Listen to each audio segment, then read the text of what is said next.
Hi there, my name is Sam from Worlds.com and I'd like to welcome you to another camera comparison video. This time we are going to compare the camera systems of Sony's Xperia's 1 Mark III, Samsung Galaxy's S21 Ultra and Apple's iPhone 12 Pro Max. Of course, all three have their own unique rear camera setup. While Samsung equipped their device with 4 cameras, the Sony and iPhone uses 3. Although Sony uses a variable telephoto camera lens, which you could theoretically count as 2 different cameras. So let's see how these 3 flagship phones of their respective brands perform against each other, shall we? But before we start, if you'd like to see more videos like this, feel free to subscribe and hit the notification bell. Now, let's start straight away with our camera comparison and let the facts speak.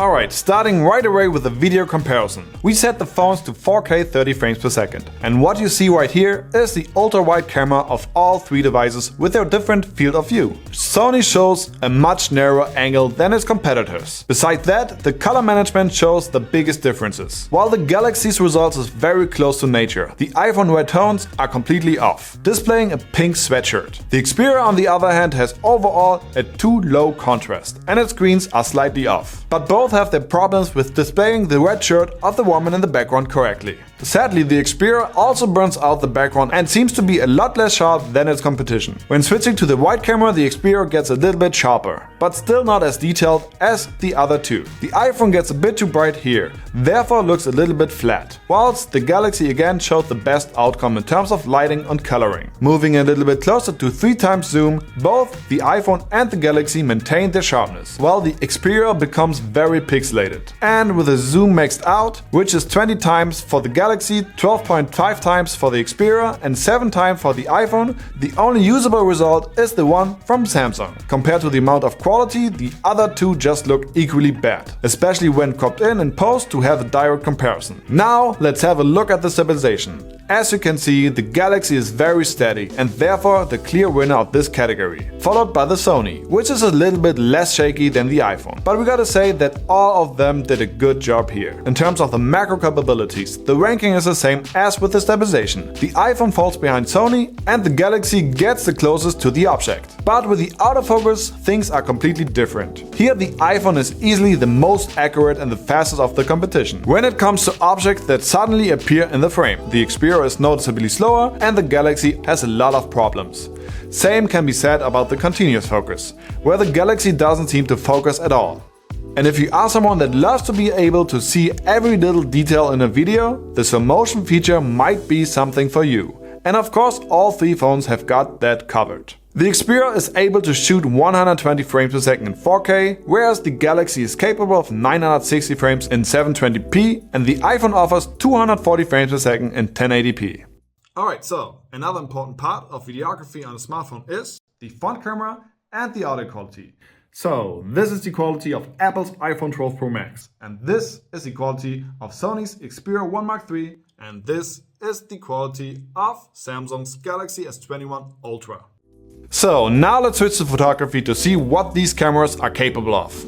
The first feature that you want to take a closer look at is a rear camera portrait mode. And let's state the obvious, the Xperia doesn't exactly do a great job in this picture. The algorithm identifies the little rooftop as part of my head, which is a big mistake, and the background is completely blown out. Apple and Samsung are doing a way better job, but Samsung's software also has small failures as it blurs out my smartphone. In our second example, the software of all 3 competitors functions very well. But Sony's picture is way too bright and the background is blown out again. This occurs in different parts of the video over and over again, and Sony should maybe think about addressing this problem in future updates. A tough test for the algorithm of the portrait mode is when standing next to a tree or bush. In this case, you see that Sony actually does the best job. It looks the most natural. When looking at the picture of the Galaxy, you can spot a floating leaf which seems to not be attached to anything. And the iPhone can't really decide what to blur out and what not. In the next one, it is really tough for the Xperia to differentiate me from the leaves, which leads to weird contouring around my face and shoulders. The iPhone does a decent job, whereas the Galaxy shines this time.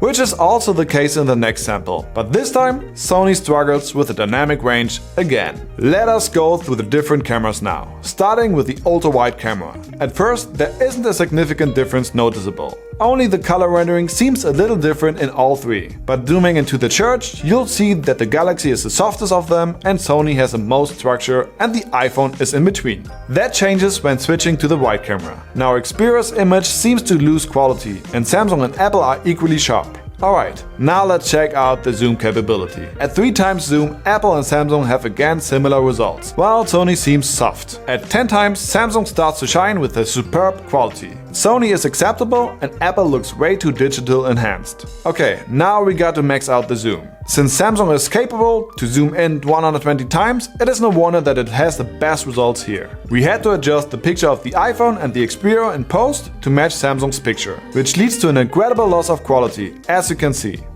The macro feature in photography again is the best with the Samsung camera. While the other two struggle in focusing on the coin at close distance, the Galaxy gets 2 times closer than the other two. Okay, before we head over to the nighttime pictures, here are again pictures that show the difference between the three in terms of color rendering and dynamic range. As you can see, the iPhone has less saturated colors, but with lots of details. The Xperia is quite dark and where the sun hits the flower, it is burnt out again. The Galaxy has really punchy colors and good details. Well, in the last pick, I'd say the iPhone looks the best, as the Xperia struggles again with a dynamic range and the Galaxy's color rendering is oversaturating the reds again, and that in such an amount that you can't tell apart the single leaves of the flower.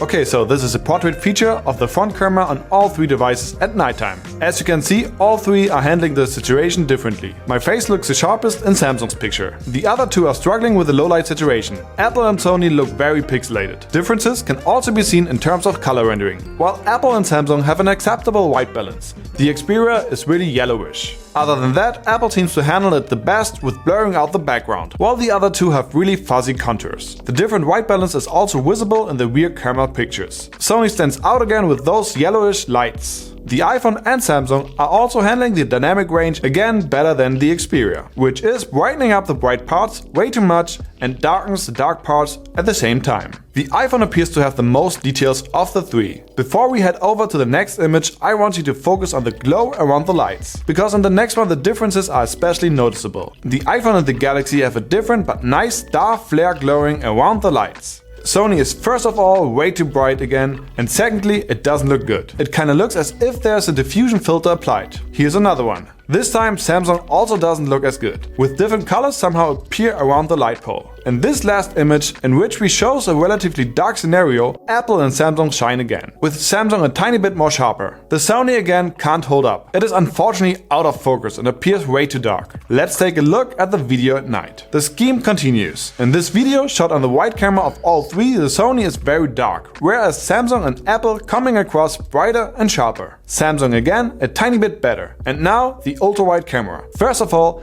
Apple's ultra-wide suddenly becomes really grainy, and Samsung's image got softer. In this one, I'd actually go for Sony's video. It is still quite dark, but the overall quality surprisingly seems to be the best.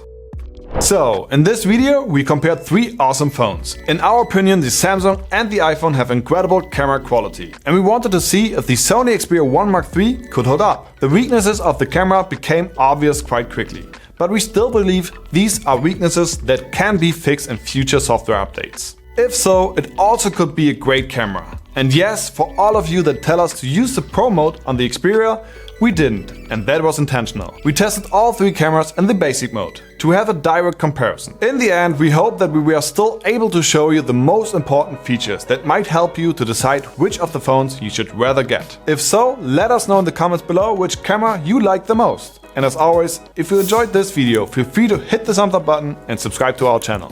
Till then, take care and see you soon.